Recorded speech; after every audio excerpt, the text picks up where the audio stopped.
বর্তমান পরিস্থিতিতে অনেকে আইন হাতে তুলে নিচ্ছে, যাদের ব্যাপারে মানুষ সংঘবদ্ধ হয়ে আঘাত করছে, তারা জালিম। তবু তারা আইন নিজের হাতে তুলে নেওয়া সংগত হচ্ছে কিনা। কেউ যদি অন্যায় করেও তারপর আইন হাতে তোলা জায়েজ নেই, কারণ এর মধ্য দিয়ে একটা সমাজ বিশৃঙ্খল হয়, এর মধ্য দিয়ে অনেক অন্যায়ের পথ সুগম হয়।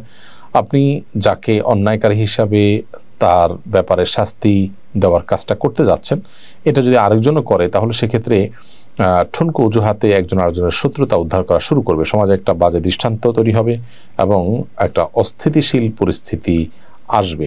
নবী করিম সাল্লাল্লাহু আলাইহি সাল্লাম বিচার করতেন, বিচারের আলোকে শাস্তি কার্যকর হতো।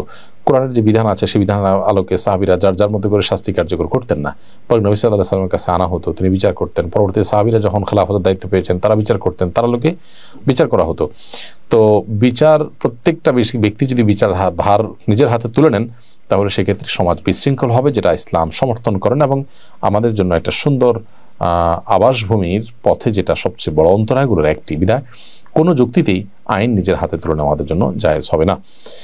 তাসনুবা তরি আপনি লিখেছেন, বিয়েতে মহারণা হিসাবে ওমরা হজের খরচ ধার্য করলে বিয়ে বা মহারণা বৈধ হবে কিনা।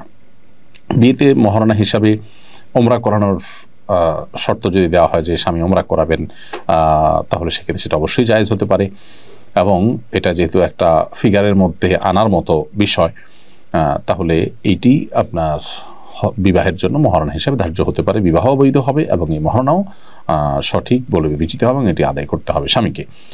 আমি যে সমস্ত প্রশ্ন দেখতে পাচ্ছি এর মধ্যে জুনায়েদ আহমেদ আপনি লিখেছেন, ভিসার ব্যবসা করা জায়েজ আছে কিনা, জায়েজ হলে কতটুকু মুনাফা করা যাবে। দেখুন, ভিসার ব্যবসা করা এটা মৌলিকভাবে নাজায়েজ কোনো কাজ নয়। আপনি একটি ভিসা উত্তোলন করেছেন বা কেউ উত্তোলন করেছেন, তার কাছ থেকে আপনি নিয়েছেন।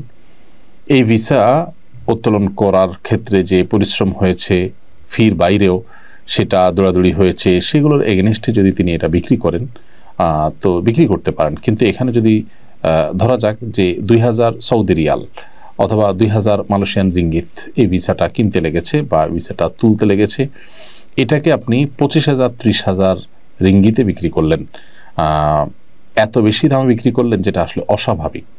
তো সেটা তো অবশ্যই অনৈতিক এবং নাজায়েজ। আর ভিসার ব্যবসার ক্ষেত্রে সবচেয়ে বড় যে গুনাহটা হয়ে থাকে সেটি হলো প্রতারণা।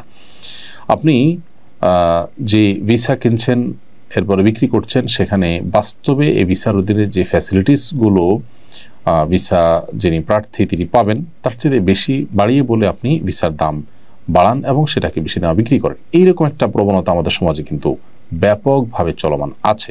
তো সেই সমস্ত প্রতারণা যদি যুক্ত হয় তাহলে সেক্ষেত্রে তার যে যথাযথ মূল্য একেবারে ভিসার ফি সহই যদি বিক্রি করেন বা তার সাথে সামান্য প্রফিট নিয়ে বিক্রি করেন, তারপরে সেটা নাজায়েজ এবং গুনাহ হবে প্রতারণার কারণে।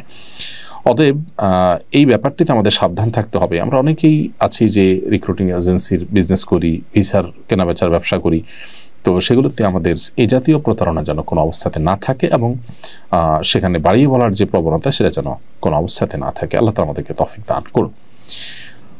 এরপরের প্রশ্ন হলো, যাকে কষ্ট দিয়েছি তিনি মারা গেছেন, এমত অবস্থায় পরকালীন শাস্তি থেকে বাঁচতে করণীয় কি।